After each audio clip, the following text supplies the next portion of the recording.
All right. Let's talk about the persons or the parties that are considered by law as incapable of giving consent.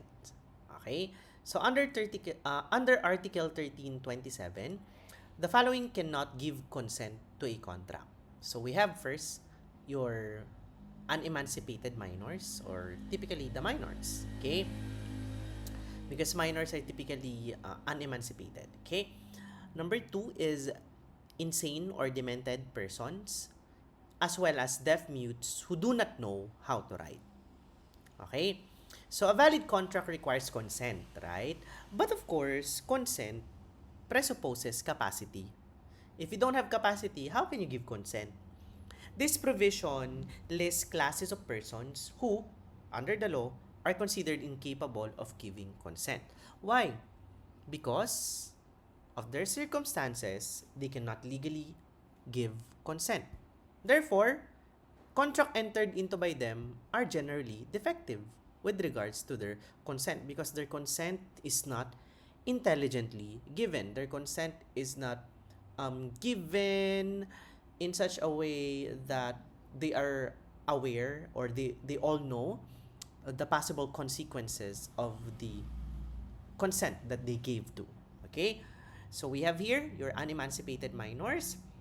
So an unemancipated minor is below the age of majority and not legally emancipated under the law. So our law treats them as incapable of giving consent because of the presumed immaturity when it comes to judgment. Under our law, the age of majority is 18. Okay? If you happen to read older books, okay, 21 yan, okay? But that law has already been amended, kaya ang age of majority ngayon ay 18. Next one is our insane or demented persons. Okay? The term includes persons whose mental conditions prevents them from understanding the nature and consequences of the act. Under the law, they cannot give consent. Okay? Insane o yung we can say nababaliw, okay? Or demented, okay? Yung parang nakakalimot, okay?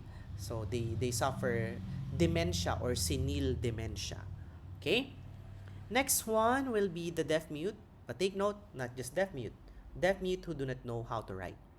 The law historically treats this category as incapable because they may be unable to communicate reliably.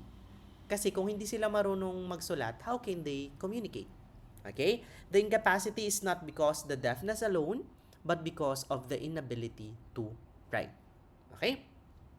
But take note that according to Article 1390 daw of the new Civil Code, and as interpreted by the Supreme Court in several cases, transactions entered into by minors, insane or demented persons, and deaf mute who do not know how to write fall under voidable contracts. So kapag ang kontrata pinasok ng mga to, ang kontrata ay voidable, hindi void. Take note of that.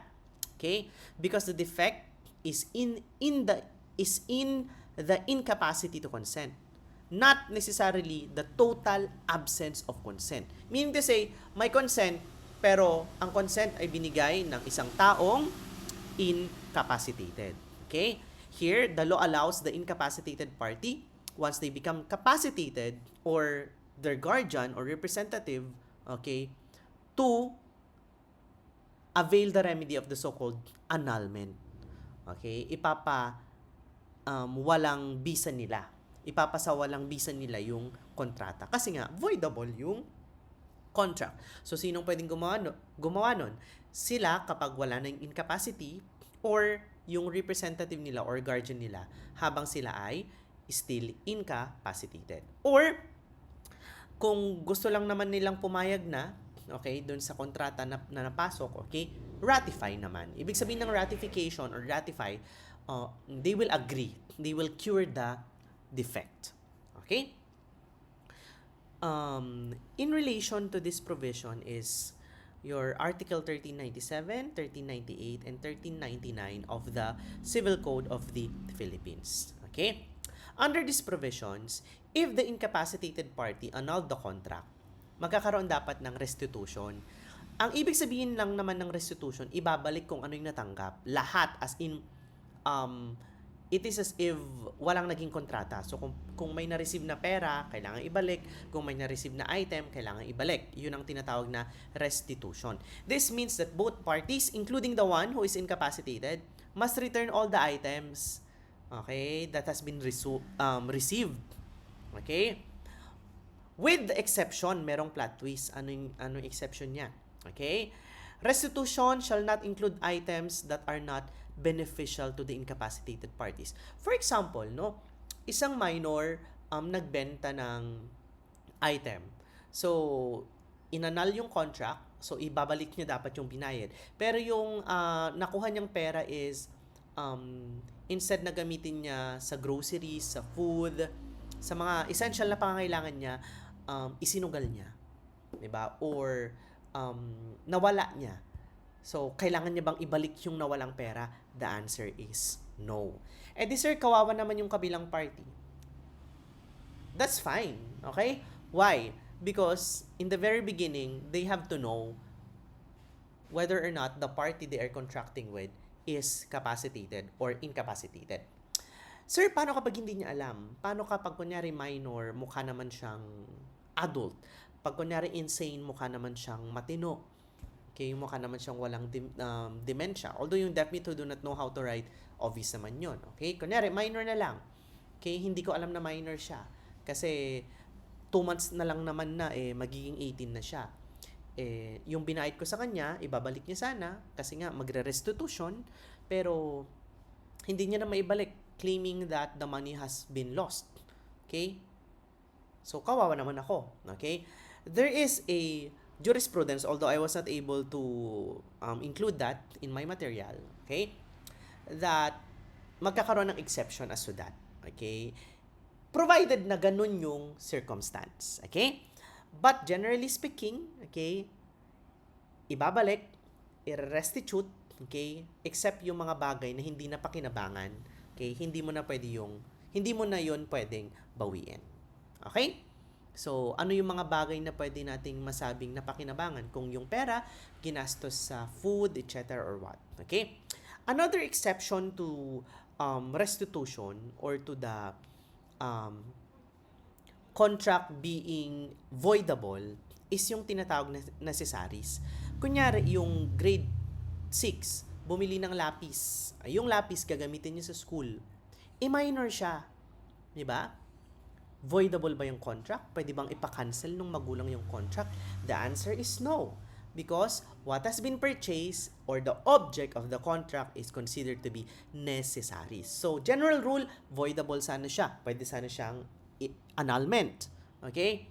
But since the object is necessaries, hindi siya voidable. Ano siya? Valid siya. Okay? So, take note of that exception. General rule, voidable. As a result, magkakaroon ng restitution, pero hindi magiging voidable if ang object ng sale or ang object ng contract ay necessaries. Take note of that exception. Okay? In connection to Article 1327 is our Article 1328. Okay? Kasi merong mga insane na minsan matino, minsan hindi. So, kapag matino sila ay nasa kanilang lucid interval. Okay? And contracts entered into during a lucid interval daw valid. Kasi matino naman sila that time, di ba? They were able to give voluntarily intelligently their consent at the time they are in lucid interval. Okay? Second sentence of Article 1328. What if consent is given in the state of drunkenness or during a hypnotic spell? Okay? So obviously, their consent is not freely given, not intelligently given. So therefore, the contract is voidable. Okay?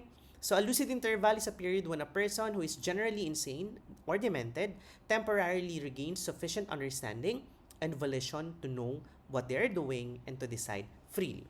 Thus, real consent is present. But take note that the lucid interval must be at the moment of perfection. So, kung kailan binigay yung consent at kailan na-accept yung offer, dapat doon siya may lucid interval. Hindi before, hindi after, hindi during the negotiation stage. Okay? If this is met, then the law so provides that the contract is valid. Okay? So, that's Article 1328. Okay, in addition to that, on the other hand, if a contract is agreed to in a state of drunkenness or during hypnotic spell, the contract is voidable. It's not void ha, kasi consent ang natamaan. Clue nyo yun agad. Kapag consent ang natamaan, voidable. Okay?